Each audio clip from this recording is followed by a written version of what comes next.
Hi అండి, అందరూ ఎలా ఉన్నారు? బాగున్నారా? మేమైతే చాలా బాగున్నాం. మీరు కూడా బాగున్నారు అనుకుంటున్నాను, బాగుండాలని కోరుకుంటున్నాను. ఈరోజు రొటీన్ లాగే చేస్తున్నానండి. ఉదయాన్నే ముందుకి బాక్సులు ప్రిపేర్ చేయాలని చెప్పి రైస్తో పాటు బంగాళదుంపలు కూడా నేను రైస్తో పాటు పెట్టేశాను కుక్కర్లోని. అది చల్లారాక తీసి పక్కన పెట్టుకున్నాను. ఈలోగా దాంట్లోకి కారం నేను ఇలా మిరపకాయలు మిర్చి వేయించి పక్కన పెట్టుకుంటానమాట. ఇదే కారం యూజ్ చేస్తాను కూరలోకి. అది తీసాక మళ్ళీ పక్కన చారు పెట్టాను. టైం అయిపోతుందని ఫాస్ట్గా చేస్తున్నాను అనమాట.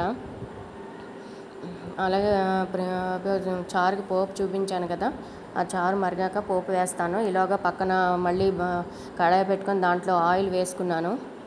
అది హీట్ ఎక్కాక ఆవాలు కూడా వేసానండి. అదే మీకు చూపిస్తున్నాను అనమాట. ఆవాలు చిట్పట్లు ఆడాలి ముందు, చూపిస్తున్నాను కదా. ఆవాలు వేసుకోవాలి, కొంచెం వేగాలండి. ఆవాలు వేగితేనే బాగుంటాయి కూరలోకి. నేను దీంట్లో కారం అది ఏం వాడను. మూకుట్లో వేయించిన ఎండుమిరపకాయలే మిక్సీ పట్టేసి ఆ కారం వేస్తాను కూరలోని. కొంతమంది ఈ కారం పొడి కారం వేస్తారు. ఇది ఉప్మా కూర అనమాట, బంగాళదుంప ఉప్మా కూర. అది మీకు చూపిస్తున్నాను. ఇలాగా చిట్పట్లాడాక దాంట్లో మినపప్పు శనగపప్పు కూడా వేసుకోవాలి. అది కొంచెం ఎర్రగా వేగాలన్నమాట. మీకు పోపు వేయించి చూపిస్తున్నాను. కొంచెం ఎర్రగా వేగాలి. ఆ వేగేలోగా మనం ఎండుమిరపకాయలు వేయించి పెట్టుకున్నాం కదా, అది మిక్సీ పట్టి పక్కన పెట్టుకున్నాను. ఈలోగా చారు మరుగుతోందండి. పోపు కూడా వేస్తాను. కొంచెం పోపు కూడా వేసాక మీకు చూపిస్తాను.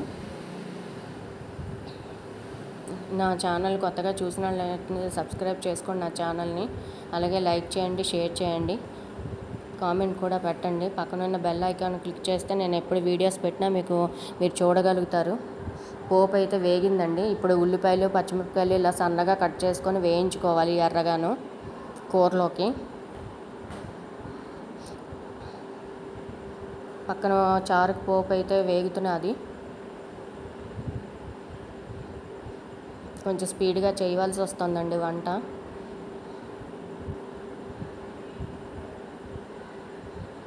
అదే మీకు చూపిస్తున్నాను అనమాట. నా వీడియోస్ చూస్తున్నారు కానీ లైక్ కొట్టట్లేదు. కొంచెం లైక్ చేయండి నా వీడియోస్ని. లైక్ చేస్తే ఇంకా మరికొన్ని వీడియోస్ పెట్టగలుగుతాను నేను. చారు పోపు అయితే అయిపోయిందండి. ఇందాక బంగాళదుంపలు ఉడకబెట్టి పెట్టుకున్నాను కదా, పక్కనున్న బంగాళదుంపలు ఉడకబెట్టి పెట్టుకున్నాను. అవి మొత్తం వాటర్ అంతా తీసి ఈ పోపు అయితే ఎర్రగా వేగింది. ఇప్పుడు ఆ బంగాళదుంపల్ని ఇందులో వేసుకోవాలన్నమాట. ఆ బంగాళదుంపల్ని ఇందులో వేసుకోవాలి. వేసాక ఇందాక మిక్సీ పట్టాం కదా మనం కారం, ఆ కారాన్ని ఇందులో వేసుకోవాలి. అలాగే పసుపు కూడా వేసుకోవాలి. ఈలోగా నిమ్మకాయ చెక్కలు 2 తీసుకోవాలి. ఎందుకంటే ఉప్మా కూర అన్నాను కదా, నేను చింతపండు వాడనండి, దీంట్లో నిమ్మకాయ వేస్తాను నేను. స్టవ్ ఆఫ్ చేసుకొని ఈ నిమ్మకాయ డిప్పలు అందులో పిండుకోవాలి. సాల్ట్ కూడా వేసుకొని కలుపుకోవాలి. మొత్తం ముద్దగా వస్తుంది కూర. ఇది చపాతీలోకైనా బాగుంటుంది, అన్నంలోకైనా తినడానికి బాగుంటుంది కూర. దీని బంగాళదుంప ఉప్మా కూర అంటారండి. నేను చేసినట్టుగా ట్రై చేసి చూడండి, బాగుంటుంది. దీంట్లో అయితే పొడి కారం వేయొద్దు. ఇలా ఎండుమిర్చి వేయించేసి నూనెలోని అది చల్లారాక మిక్సీ పట్టుకొని వేయాలి. మరీ మెత్తగా పట్టద్దు మిక్సీ. ఇలా వేసి ముద్దగా కలుపుకోవాలన్నమాట. నిమ్మకాయ ఇష్టం లేని వాళ్ళు కొంచెం చింతపండు వేసుకోండి. చింతపండు గుజ్జు తీసి చిక్కగా అది వేసుకోండి. నేనైతే నిమ్మకాయ వేస్తాను.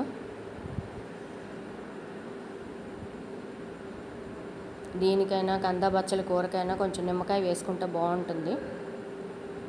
ఇలాగా కూర అవుతుంటుంది. పక్కన టిఫిన్కి రెడీ చేశానండి నేను పోపు అదిను. మూకుడు పెట్టుకొని ఆయిల్ వేసుకొని దాంట్లో శనగపప్పు, మినప్పప్పు, పల్లీలు, ఎండుమిర్చి తుంచి వేసుకోవాలి. అది వేగాక ఇందాక మీకు చూపించాను కదా, పచ్చిమిర్చిను ఉల్లిపాయ సన్నగా తరుక్కొని వేసుకోవాలి. అది కూడా ఎర్రగా వేగాలి. ఉప్పు పిండి చేస్తున్నానండి ఈరోజు టిఫిన్ నేను. దాంట్లోకి చెప్తున్నాను, కొంతమంది ఉల్లిపాయ వేస్తారు, కొంతమంది వేయరు. నేనైతే సాధారణంగా వేయను, వీళ్ళు అడుగుతారని అప్పుడప్పుడు వేస్తూ ఉంటాను.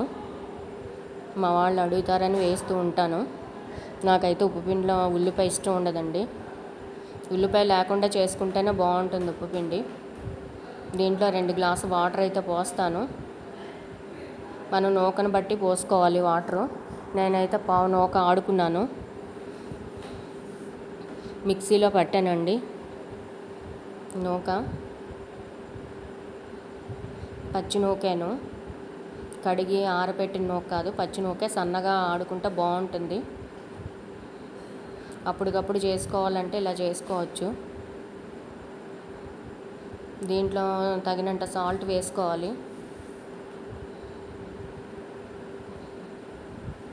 సాల్ట్ వేసుకొని కలుపుకోవాలి. వాటర్ చాలలేదు అంటే మనకి నూక ఉడుకుతున్నప్పుడు కొంచెం కొంచెం నీళ్ళు చల్లేసి మూత పెట్టుకుంటూ ఉంటే నూక ఉడుకుతుంది, మెత్తగా అవుతుంది. దీంట్లో కమ్మదనం కోసం కొంచెం పెసరపప్పు వేసానండి నేను.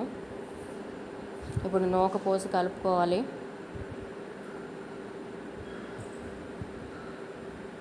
కొత్తగా ఎవరైనా నా ఛానల్ చూసినట్టయితే సబ్స్క్రైబ్ చేసుకోండి. నా ఛానల్ని లైక్ చేయండి, షేర్ చేయండి, అలాగే కామెంట్ కూడా పెట్టండి. పక్కనున్న బెల్ ఐకాన్ క్లిక్ చేస్తే నేను ఎప్పుడు వీడియోస్ పెట్టినా మీరు చూడగలుగుతారు. అలాగే ఇలా పొడి పొడిగా వస్తుందన్నమాట. లైక్ చేయడం మటుకు మర్చిపోవద్దు. ఒక లైక్ అయితే ఇవ్వండి. వంట అంతా అయిపోయింది. బాక్స్ అది ఇచ్చాం మా అమ్మాయికి. తర్వాత ఏమో మధ్యాహ్నం ఖాళీగా ఉన్నాను. కొంచెం గులాబ్ జాము పౌడర్ ఎప్పటి నుంచో ఉంది, అదేమో కలిపాను అనమాట. గ్లాసు పంచదారకు ఒక గ్లాసు వాటర్కు 2 గ్లాసులు వాటర్ పోసాను. అది మనకు కొంచెం లైట్గా కరిగి తీగిపాకంలో వస్తే సరిపోతుంది. పక్కన మళ్ళీ పిండి కలుపుతున్నాను అనమాట. కొంచెం నెయ్యితో అయినా కలుపుకోవచ్చు, నూనెతో అయినా కలుపుకోవచ్చు. నేను ఒక పిసరు నూనె వేసి కలుపుతున్నాను పిండిని. కొంచెం మెత్తగా కలుపుకుంటే బాగుంటుందండి, పగులు రాకుండా ఉంటుంది ఉండ. అదే మీకు చూపిస్తున్నాను. ఏదో సాయంత్రం వచ్చేసరికి మా పిల్లలకి తినడానికి ఉండడం లేదు అంటున్నారని చెప్పి గులాబ్ జామ్ ఉంటే గులాబ్ జామ్ చేశాను అనమాట నేను.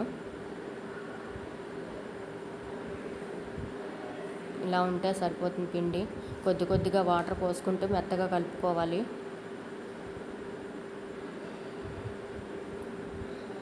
ఇలా ఉంటుంది పిండి కలిపాక. ఇది 5 నిమిషాలు రెస్ట్ ఇవ్వాలండి. మూత పెట్టి ఉంచుదాం. ఇలాగా పాకం కూడా రెడీ అయింది.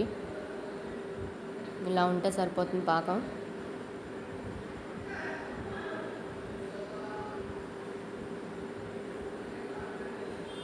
ఉండలు చిన్న ఉండలు చేసుకున్నాను నేను. ఈ సైజులో చేసుకుంటే ముగ్గుసరి పెద్దవి అవుతాయి అన్నమాట. ఇప్పుడు నూనె పెట్టుకొని సిమ్లో పెట్టుకొని వేయించుకోవాలండి.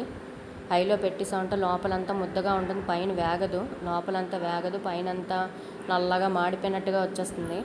అందుకే సిమ్లో పెట్టి వేయించుకోవాలన్నమాట. చూసారా, ఇలా వేయించుకుంటే సరిపోతుంది. అదే సిమ్లో పెట్టాను మీకు చూపిస్తున్నాను అనమాట. ఇలా సిమ్లో పెట్టి వేయించుకోవాలి. వేయించుకుంటే మంచి కలర్ వస్తుంది.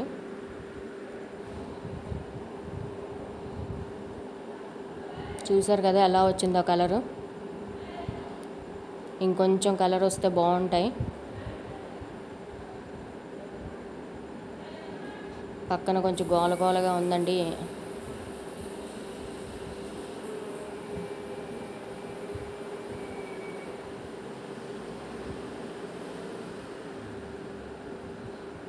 ఇలా రౌండ్గా బాల్స్లా బాగుంటాయి బాగా వేయించుకుంటేను. హైలో మటుకు పెట్టి వేయించకండి ఎప్పుడూను. హైలో పెడితే నల్లగా మాడిపోతాయి, లోపల వేగదు. అలాగే గులాబ్ జామున్ చేసిన వెంటనే ఫ్రిడ్జ్లో పెట్టద్దు. అవి మెత్తగా వాటర్ అంతా పీల్చుకో గట్టిగా అయిపోతాయి.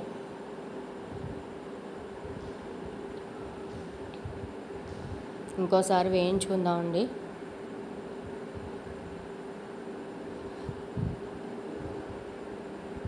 అందరూ ఇలా వేయించుకుంటే సరిపోతుంది. ఇప్పుడు నేను జీడిపప్పు, బాదం పప్పు, యాలకులు కట్ చేసి పెట్టుకున్నాను. ఇవి వేసుకోరు గులాబ్ జామ్లో, కాకపోతే నేను బాగుంటుంది కదా అని వేసాను. వేగిపోయండి, అన్నీ దాంట్లోకి తీసుకున్నాను నేను. ఇందాక పాకం పట్టాను కదా, ఆ పాకాన్ని ఇప్పుడు ఇందులో పోస్తున్నాను.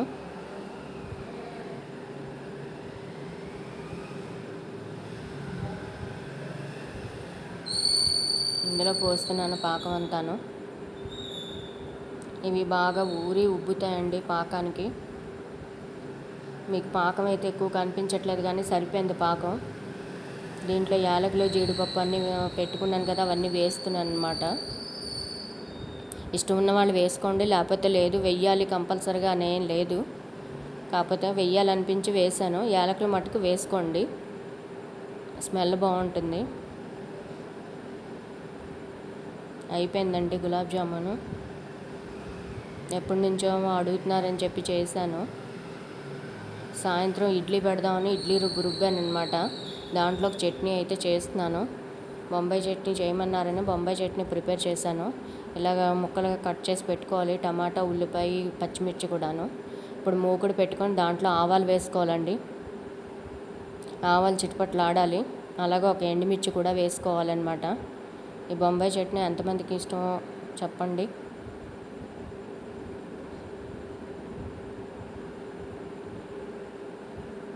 చిటపట్లు ఆడాలి.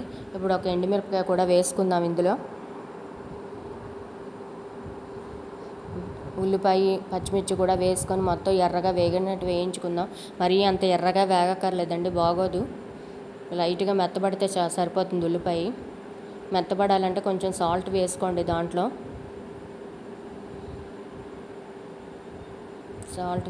ఇప్పుడు మీకు శనగపిండి చూపిస్తున్నాను నేను. శనగపిండి తగినంత మనం ఎంత చేద్దాం అనుకుంటున్నాం దానికి సరిపడా తీసుకోండి శనగపిండి. అది శుభ్రంగా ఉండలు లేకుండా శుభ్రంగా కలపాలి. దాంట్లో కొంచెం పసుపు కూడా వేసుకోండి. ఎంత చట్నీ కావాలో అంతవరకు కలుపుకోవాలన్నమాట వాటరు. మరీ ముద్దగా ఉన్నా బాగోదు, మరీ పలుచగా ఉన్నా బాగోదు చట్నీ. దీంట్లో కొంచెం పసుపు వేసి కలుపుకోండి.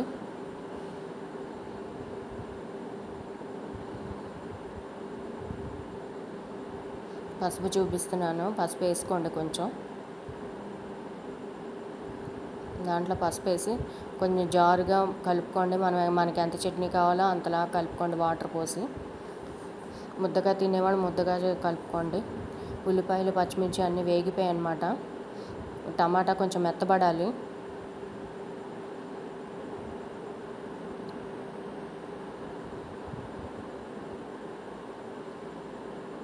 టమాటా అంతా మెత్తబడాలి. దీంట్లో నాటు టమాటా అయితే బాగుంటుందండి, గుండ్రంగా ఉంటాయి కదా, టమాటాలు తీసుకుంటే టేస్ట్ బాగుంటుంది. కొంచెం పులుపు ఉంటాయి అన్నమాట, టమాటా గమ్మున మగ్గుతాయి. ఇప్పుడు కొంచెం సాల్ట్ వేసుకుందాం. వేసుకొని ఒకసారి కలిపేసి మూత పెట్టుకుందాం.